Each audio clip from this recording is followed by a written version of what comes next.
할렐루야. 8월 12일 월요일 새벽 기도를 시작하겠습니다.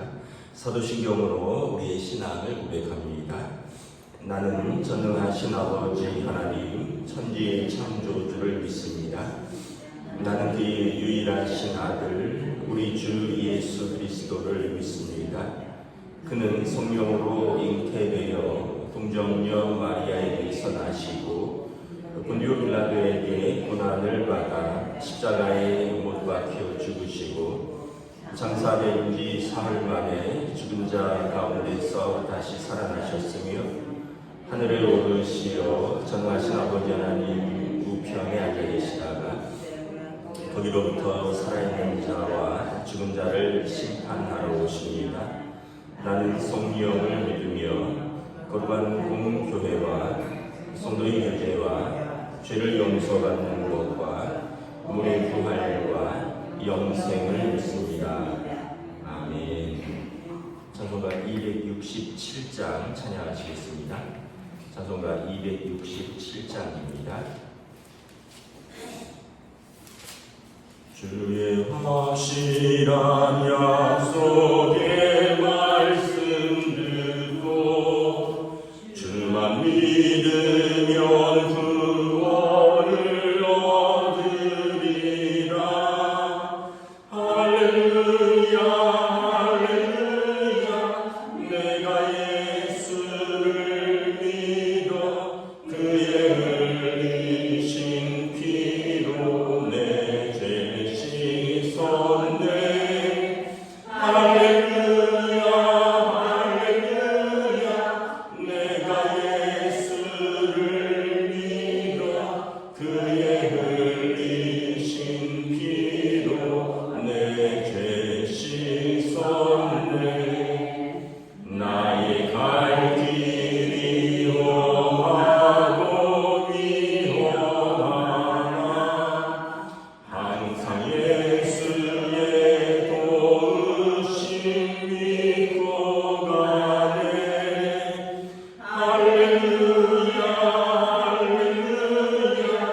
내가 예수를 믿어 그의 흘리신 피로 내 죄 씻었네. 할렐루야 할렐루야. 내가 예수를 믿어 그의 흘리신 피로 내 죄 씻었네. 주의 보좌에 천사들 둘러서서 우리 구주를 높이어 찬양하네. 할렐루야 할렐루야. 내가 예수를 믿어 그의 흘리신 피로 내 죄 씻었네. 할렐루야 할렐루야. 내가 예수를 믿어 그의 흘리신 피로 내 죄 씻었네. 예언자들과 왕들도 반열대로 황금길 따라 나아가 찬송하네. 할렐루야 할렐루야. 내가 예수를 믿어 그의 흘리신 피로 내 죄 씻었네. 할렐루야 할렐루야. 내가 예수를 믿어 그의 흘리신 피로 내 죄 씻었네. 우리 모두가 그 반열 뒤따르며 함께 즐거운 찬송을 부르리라. 할렐루야 할렐루야. 내가 예수를 믿어 그의 흘리신 피로 내 죄 씻었네. 할렐루야 할렐루야. 내가 예수를 믿어 그의 흘리신 피로 내 죄 씻었네. 아멘. 오늘 우리에게 주신 하나님의 말씀은 구약 성경 열왕기하 22장 12절에서 20절까지 말씀입니다. 열왕기하 22장 12절에서 20절까지 말씀입니다. 다 찾으신 줄 알고 저 여러분들이 한 절씩 교도하도록 하겠습니다. 왕이 제사장 힐기야와 사반의 아들 아히감과 미가야의 아들 악볼과 서기관 사반과 왕의 시종 아사야에게 명령하여 이르되 너희는 가서 백성과 유대를 위하여 이 발견한 책의 말씀에 대하여 여호와께 물으라. 우리 조상들이 이 책의 말씀을 듣지 아니하며 이 책에 우리를 위하여 기록된 모든 것을 행하지 아니하였으므로 여호와께서 우리에게 내리신 진노가 크도다. 이에 제사장 힐기야와 또 아히감과 악볼과 사반과 아사야가 여선지 훌다에게로 나아가니 그는 하라스의 손자 디과의 아들로서 예복을 주관하는 살룸의 아내라 예루살렘 둘째 구역에 거주하였더라. 그들이 그와 더불어 말하매 훌다가 그들에게 이르되 이스라엘 하나님 여호와의 말씀이 너희를 내게 보낸 사람에게 말하기를 여호와의 말씀이 내가 이곳과 그 주민에게 재앙을 내리되 곧 유다 왕이 읽은 책의 모든 말대로 하리니 이는 이 백성이 나를 버리고 다른 신에게 분양하며 그들의 손의 모든 행위로 나를 경노하게 하였습니다. 이러므로 내가 이곳을 향하여 내린 진노가 꺼지지 아니하리라 하셨느니라. 너희를 보내 여호와께 묻게 한 유다 왕에게는 너희가 이렇게 말하라. 이스라엘의 하나님 여호와가 이같이 말씀하셨느니라. 내가 들은 말에 대하여는 내가 이곳과 그 주민에게 대하여 빈토가 되고 저주가 되리라 한 말을 내가 듣고 마음이 부드러워져서 여호와 앞에 곧 내 앞에서 겸비하여 옷을 찢고 통곡하였으므로 나도 내 말을 들었노라. 여호와가 말하였느니라. 함께 읽습니다. 그러므로 보라, 내가 너로 너희 조상들에게 돌아가서 평안히 요실로 돌아가게 하니 내가 이곳에 내리는 모든 재앙을 내 눈이 보지 못하리라 하셨느니라 하니 사자들이 왕에게 보고하니라. 아멘. 할렐루야. 또 새로운 하루, 새로운 한 주가 시작됩니다. 하나님께서 은혜와 평강으로 함께해 주시기를 축복합니다. 요시야가 이제 왕이 됐는데 이 요시야 왕은 이제 히스기야 왕의 증손자입니다. 그리고 그 할아버지 므낫세는 55년을 통치했는데 아주 악한 왕이었고요. 그 아버지 아몬도 2년을 통치했는데 악한 왕으로 이제 반역이 일어나서 2년 만에 죽고 8세에 8세에 이제 이스라엘 유다의 왕이 됩니다. 그런데 이제 성경을 보면 그가 8세의 왕이 되다가 이제 16세에 그가 비로소 여호와 하나님을 찾기 시작하더라 이렇게 기록되어 있고요. 그리고 20세가 되어서는 이제 유다 땅에 있는 모든 우상들을 치워버리고 백성들에게 하나님의 말씀을 가르치라고 말합니다. 그리고 26세가 되어서는 여호와의 성전이 이렇게 버려진 것이 옳지 않다. 할아버지 아버지 때 합쳐서 57년간 그들이 우상을 세움으로 예루살렘 성전이 있었지만 제대로 그곳에서 예배라든가 성전 보수를 하지 않은 것이죠. 그래서 국고를 들여서 성전을 보수하다가 대제사장 힐기야가 율법책을 발견하고 이것을 사관에게 주고 왕에게 갖다 주라. 그리고 왕이 그것을 읽어보라 하니더니 이제 10절 11절에 이제 서기관이 이것을 사관이 율법책을 읽을 때 왕이 옷을 찢었더라 이렇게 되어 있습니다. 옷을 찢었다는 이야기는 그 하나님의 말씀에 반응했다는 얘기입니다. 하나님의 말씀에 그가 이제 회개하고 또 마음을 찢었다는 이야기입니다. 19절에 보면 이렇게 되어 있습니다.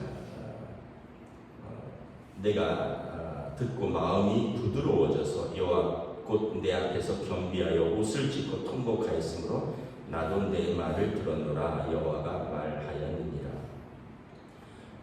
요시아가 어떤 사람이었냐면 하나님 앞에서 마음이 부드러운 사람이었다는 것입니다. 그러니까 그 사람은 하나님의 말씀에 반응하는 사람인 것입니다. 그래서 하나님 앞에서 겸비하다는 것은 겸손하다는 뜻이고요. 그리고 옷을 찢고 통곡하였다, 회개하였다는 것입니다. 여러분 같은 말씀을 듣고도 마음이 부드러워서 말씀에 반응하는 사람이고요.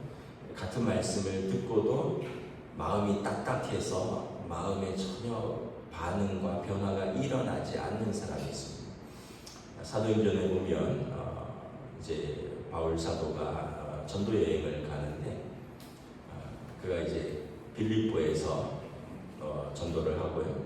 빌립보 교회를 세우죠. 데살로니가로 갔다가 데살로니가에서 이제 야손 형제라는 집에 머물면서 그곳에서 전도를 하는데 그곳에 있는 사람들이 바울 사도를 핍박하고 쫓아내고 그리고 바울 사도에게 거처를 제공해준 야손 형제를 감옥에 가두죠. 그러면서 이제 보석 허가 조건이 바울 사도에 협력하지도 말고 그가 전하는 말을 듣지도 말라라는 것입니다. 그래서 이제 그 야손이 풀려나고 바울 사도가 데살로니가에서 또 이제 그 아래로 이제 계속 아덴 쪽으로 이렇게 옮겨가는데 그런데 이제 데살로니가에서부터 사람들이 이렇게 막 쫓아옵니다.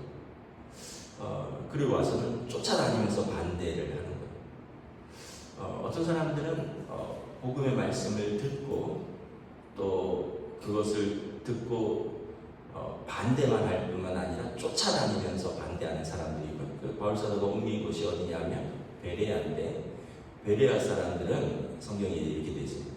신사적이어서 그들이 그 말씀을 듣고 이것이 그러한가 하여 깊이 상고함으로 그 말이 뭐냐면 마음이 부드럽다는 뜻입니다.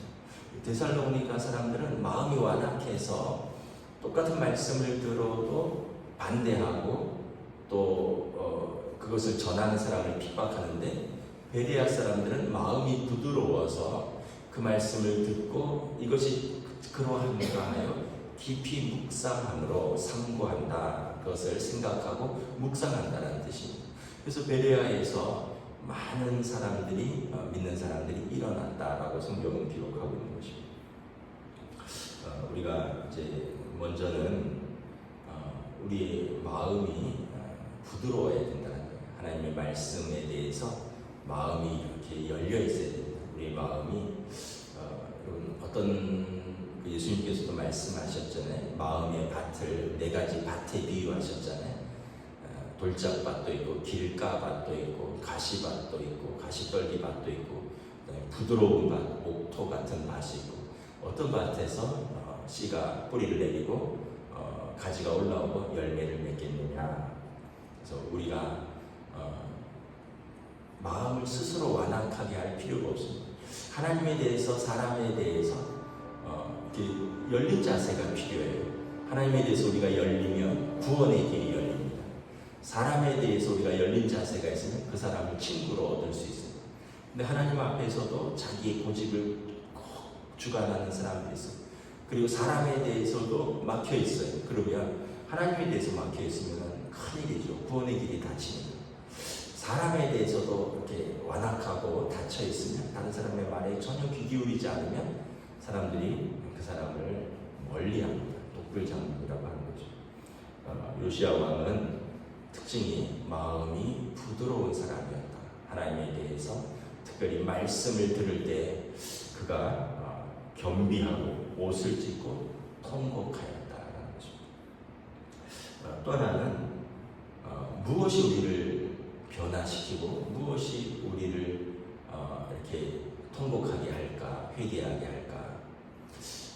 여러분 드라마 10년 보시면 변화됩니까? 물론 드라마를 봐도 눈물도 나고 그러더라고요. 저도 이제 옛날에는 드라마를 보지도 않았고 또 봐도 제가 막 너무 그 드라마 너무 몰입하지만 드라마는 뻔하잖아요.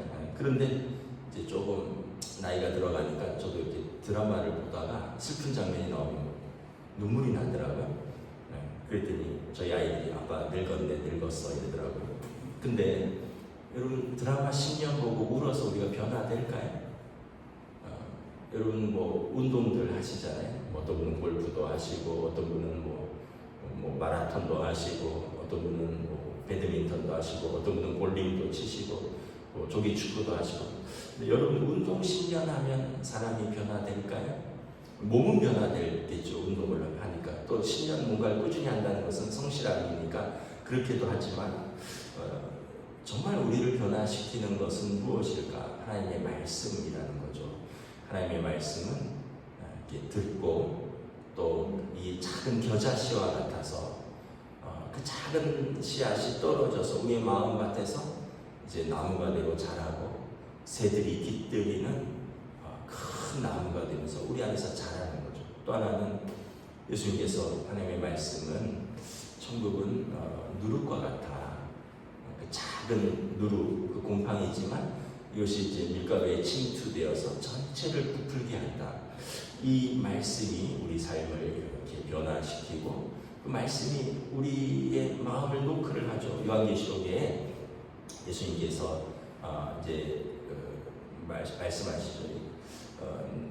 우리의 마음의 문을 두드리노니 누구든지 그 문을 열면 내가 들어가서 그와 더불어 먹고 그와 더불어 마시리라.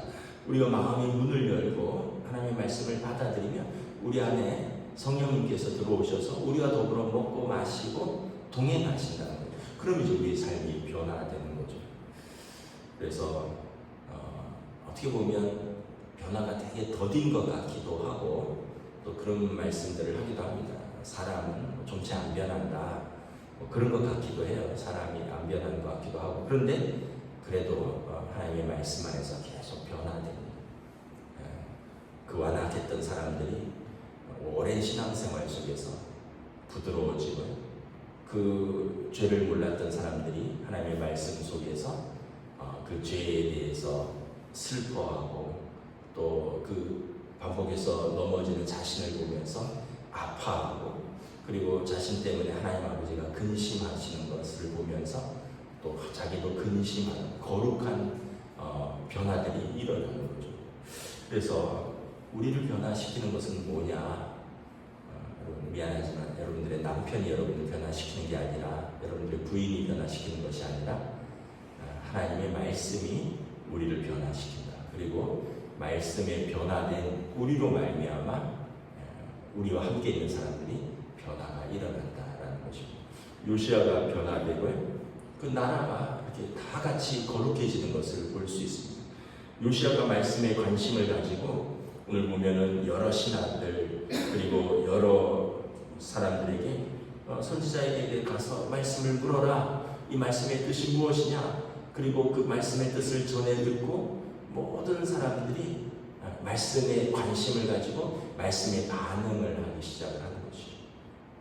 그래서 여러분 제가 두 가지를 말씀드렸죠. 하나는 우리 마음이 부드러워야 된다. 하나님의 말씀에 반응할 수 있도록 마음을 이렇게 열어두라는 것이고, 두 번째는 우리를 변화시키는 것은 세상의 다른 것이 아니다.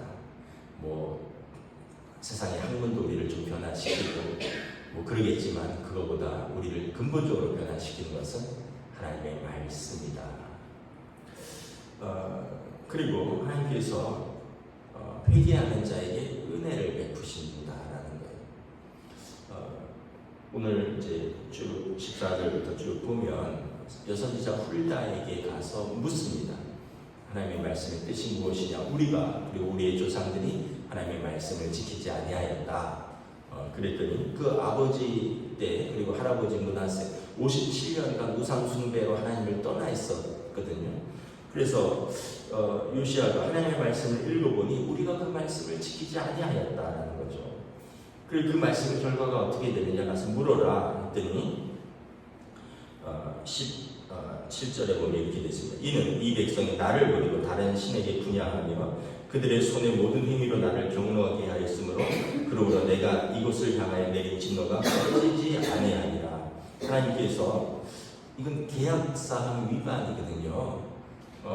우상숭배를 통하여 하나님과의 계약을 깨버렸으니 하나님의 진노가 이곳을 향하여 있는데 꺼지지 아니하는 진노가 있다라는 거예요. 그러면서 19절에 그러나 했어요. 너 이것을 나에게 물은 유다 왕에게 가서 이르라. 내가 이곳과 그 주민에 대해서 빈토가 되고 저주가 되리라 한 말을 내가 듣고 너는 마음이 부드러워져서 하나님 앞에서 경비하고 옷을 찢고 통곡하였으니 내가 그 말을 들었노라. 그리고 하나님께서 20절에 내가 너로 너의 조상들에게 돌아가서 평안히 묘실로 들어가게 하리니 내가 이곳에 내리는 모든 재앙을 내 눈이 보지 못하리라 하셨느니라. 하나님께서 요시야 왕 때는 재앙을 내리지 않겠다라는 것입니다. 죄들이 계속 쌓이고 있었는데 이것에 대한 깊은 회개와 또 통에 자복하는 요시야를 보고 하나님께서 이것을 유예하셨다라는 것입니다. 여러분 하나님의 성품 중에 출애굽기에 보면 은혜롭고 자비로우시며 노하기를 더디하시는 하나님, 또 율법에 보면 아비의 죄를 자식에게 묻지 아니하신다 말씀하셨습니다. 그러니까 연좌제가 하나님은 묻지 않는다는 거예요. 아버지가 악하다고 자식에게 그 죄를 묻지 않는다는 거예요. 자기 죄는 자기가 하나님 앞에서 해결하는 것입니다. 죄들이 계속 쌓여있지만 하나님께서 므낫세와 그의 아들 아몬의 죄를 요시아에게까지 묻지 않겠다는 거예요. 너의 때에는 이것을 내가 보지 못하니 하나님께서 유예하시겠다라는 거예요. 반면에 하나님께서 은혜는 계속 기억하십니다. 아브라함을 생각하사 롯을 소돔과 고모라에서 건져내십니다. 다윗을 생각하사 그들의 후손들에게 은혜를 베푸십니다. 그러니까 하나님은 은혜는 천대까지 베풀고 죄는 당대에만 물으시는 하나님이에요. 그러니까 노하기를 더디하시고 은혜롭고 자비로우신 하나님. 그러니까 우리가 해야 할 일은 뭘까요? 내 때에 내가 하나님의 은혜를 구하는 겁니다. 내 잘못을 내가 회개하고 내가 하나님 앞에서 은혜를 구하면 하나님은 언제나 노하기를 더디하시고 자비롭고 은혜가 풍성하셔서 우리를 용서하시는 하나님이시다. 그래서 여러분 그 죄를 인정하고 또 은혜를 구하면 용서해 주죠. 그 아이들 사춘기 때 저도 그랬던 것 같고 아이들이 고집이 있어갖고 잘못했다는 말을 안 해요. 제가 뭐 이제 아이들 중학교 이후로 매를 들지 않았는데 그 전에는 좀 매도 좀 들고 했어요. 근데 이 녀석이 매를 들어도 사춘기 때는 완강한 거예요. 잘못했다는 말을 안 하는 거예요. 서로 악이 맞춰갖고 그래 너 잘못할 때 할 때까지 좀 맞아봐라. 이놈은 더욱더 막 이를 악물고 맞더라도 자기 잘못했다 안 하는 거예요. 그 옆에서 엄마가 뭐라 그래요? 잘못했다 그래. 아빠한테 잘못했다 그래. 그럼 끝나는 건데. 그러니까 여러분 이게 어떻게 보면은 참 간단한 거예요. 잘못했으면 잘못했다 하면 끝나는 거예요. 잘못했다 안 하니까 저는 이제 육신의 아버지다 보니까 그 말을 들으려고 계속 매를 드는 건데 하나님 앞에서도 그렇지 않겠습니까? 우리가 하나님 잘못했습니다. 몰라서 그런 것도 있고 내가 마음은 원인인데 육신이 연약해서 그런 것도 있고 알았지만 내 죄성이 커서 그런 것도 있고 하나님 용서해 주시고, 다윗 왕이 그랬잖아요. 시편 51편에 하나님, 내가 모태에서부터 죄 가운데 태어나서 내 죄가 하나님 앞에 있나이다. 하나님, 나를 버리지 마시고 하나님 내게서 얼굴을 돌리지 마시고 내 눈물이 침상을 띄우고 내 뼈가 상하고 내 피가 마르나이다. 하나님이여, 내 죄를 용서하여 주시옵소서. 하나님께서 용서를 해 주시잖아요. 다윗 왕이 만약에 왕이 여자 하나 내 맘대로 못해? 왕이 그 정도 못한다고 이러면 하나님께서 다윗 왕을 용서해 주셨을까요? 다윗 왕은 나단 선지자의 책망을 듣고 침상에 눈물로 침대를 띄울 만큼 울었다라고 성경은 기록하고 있는 것을 바랍니다. 우리가 하나님 앞에서 회개하면, 우리가 하나님 앞에서 울면, 오늘 말씀에 보면 내가 내 말을 들었노라, 요시아의 그 겸손과 옷을 찢고 통곡하는 것을 하나님께서 들었노라. 그래서 여러분, 우리가 고집 피울 필요 없어요. 잘못했으면 하나님 앞에 회개하면 돼요. 물론 이제 그런 말을 한다고 하더라고요. 예수 안 믿는 사람들이 그런 말을 하기도 한대요. 예수 믿는 사람들은 참 편해. 일주일 동안 지 마음대로 살고 죄 짓다가 일요일날 교회 가서 하나님 잘못했습니다, 하나님 그냥 용서해 준다네, 이렇게 비아냥거리기도 한대요. 왜냐하면 우리가 또 일주일 가면 또 별로 변하지 않는 것 같은 거, 그 말도 우리가 새겨 들어야 하는데, 그럼에도 불구하고 하나님 앞에서 회개하는 우리의 회개를 들으신다는 거예요. 그래서 우리가 주일의 예배는 우리 한 주간을 리셋하는 시간이에요.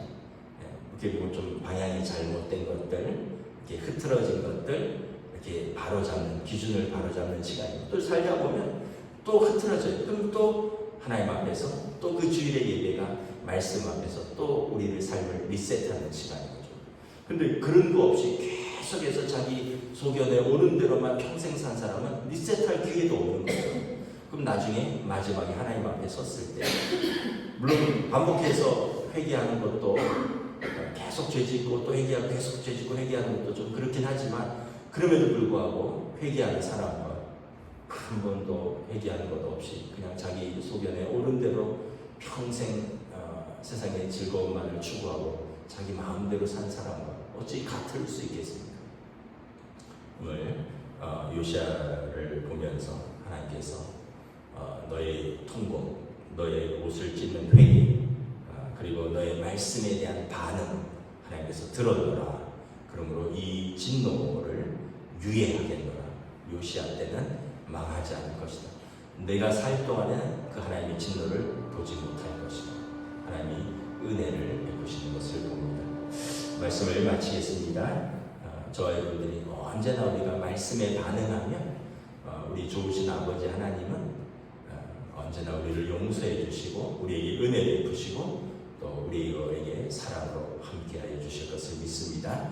오늘 하루도 여러분 말씀을 붙들고 말씀에 반응하면서 사는 하나님 자녀들 되시기를 주님의 이름으로 축복합니다. 기도하겠습니다. 하나님의 은혜를 감사합니다.